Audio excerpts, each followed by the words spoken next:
William Ruto akitaja ya kwamba wabunge wamekuwa wafisadi na wamekuwa wakihongwa pesa pale bungeni.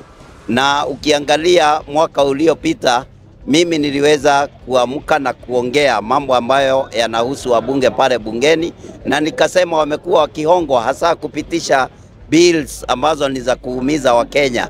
Na siku ya leo tuko na habari kutoka kwa president mwenyewe akikalili ya kwamba yeye mwenyewe ya kwamba wabunge wamekuwa wakihongwa zaidi ya milioni 10 ndio waweze kupitisha miswada pale bungeni. Sisi tunajua yeye ndiye mfisadi namba 1. Yeye ndiye amekuwa akihonga wabunge.